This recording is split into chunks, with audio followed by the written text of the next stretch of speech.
J.R.R. Tolkien's The Lord of the Rings is a masterpiece of world building, and at its heart lies Minas Tirith, the towering city of Gondor. More than just a location, Minas Tirith is a symbol of hope, resilience, and the fading glory of a once great kingdom.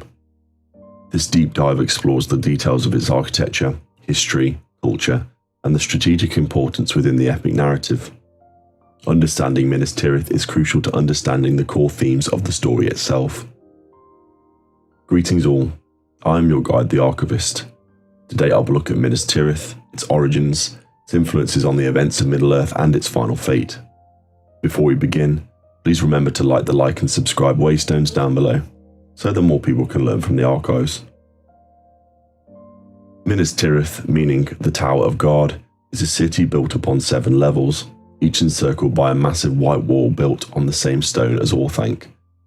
These walls, each higher than the last, offer unparalleled defences against invaders. The city's design is not merely functional, it also speaks volumes about Gondor's history and its connection to the ancient kingdom of Númenor. The White Wall, the outmost lowest level, represents the first line of defence. It is most vulnerable but also the most accessible to trade and the everyday life of the common people. The 7 levels, ascending through each level, one encounters increasingly fortified positions, reflecting the city's layered defence strategy.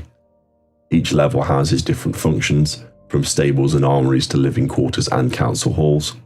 This meticulous arrangement reflects a society organised for war and survival.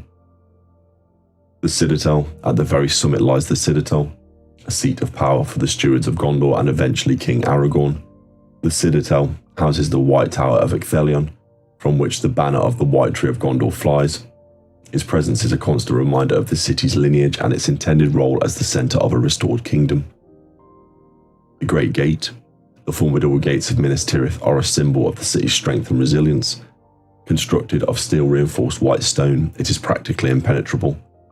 Its destruction by Grond, the massive battering ram of Mordor, marked a significant turning point in the siege of Gondor, signifying the overwhelming forces arrayed against the city. The White Tree of Gondor, located within the Citadel, the White Tree is perhaps the most poignant symbol of Minas Tirith. It represents the lineage of the kings of Gondor and the connection to the ancient elves. Its withering and the eventual death mirrors the decline of Gondor's power, and its eventual rebirth signifies a hope for future under Aragorn's reign. The meticulous details of Minas Tirith's architecture are not merely aesthetic, they are integral to its function as a fortress and a symbol.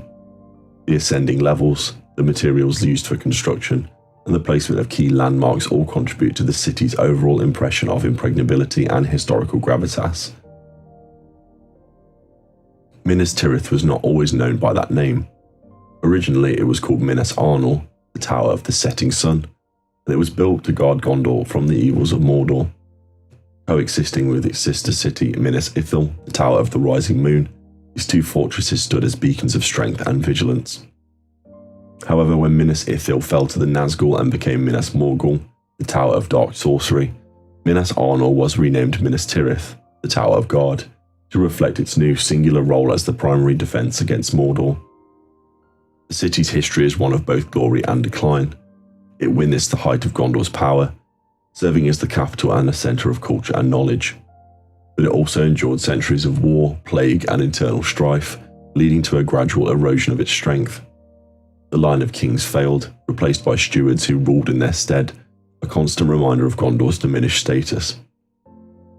The events of The Lord of the Rings take place during the period of decline. The Siege of Gondor is a culmination of centuries of war, a desperate struggle for survival against the overwhelming forces of Sauron. The city's ability to withstand the siege, even briefly, speaks to its enduring strength of its defences and the courage of its defenders.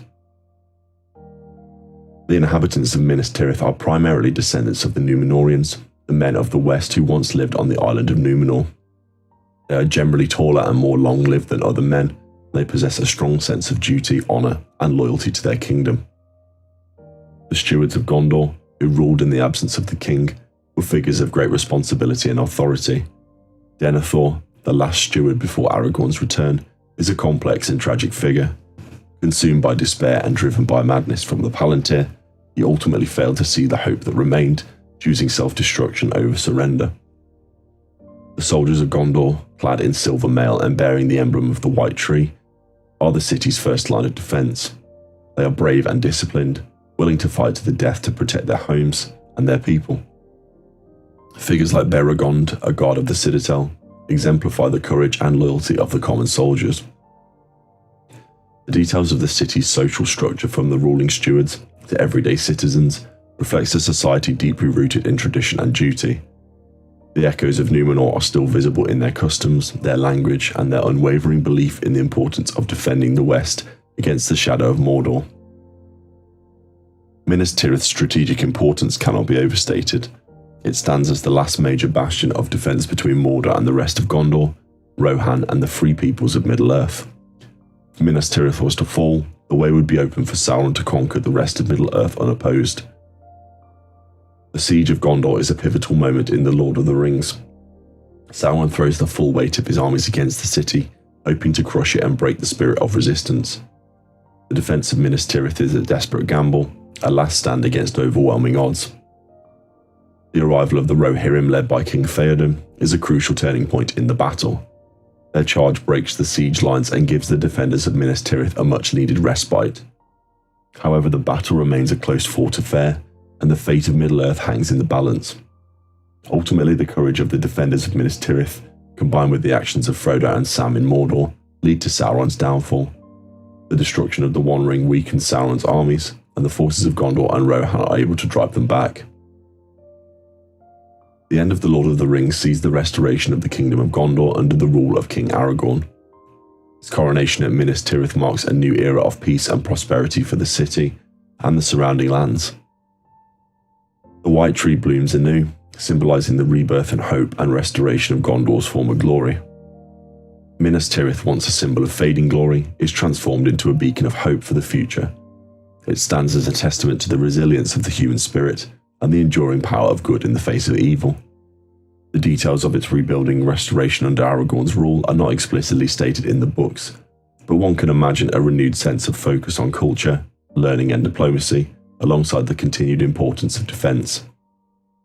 In conclusion, Minas Tirith is far more than just a city in The Lord of the Rings. It is a complex and richly detailed creation, a symbol of hope, resilience, and the enduring power of the human spirit. Its history, architecture, and the character of its people make it a central element in Tolkien's epic narrative, and its story continues to resonate with readers and audiences alike. The painstaking details woven into its description enrich the overall narrative and contribute to the enduring appeal of Lord of the Rings. And so I have now covered the content for this video, but if there's anything that has been missed, please share it in the comments down below. If you enjoyed this content, please remember to like the like and subscribe waystones down below. Now Luego Vanadvan, until we meet again.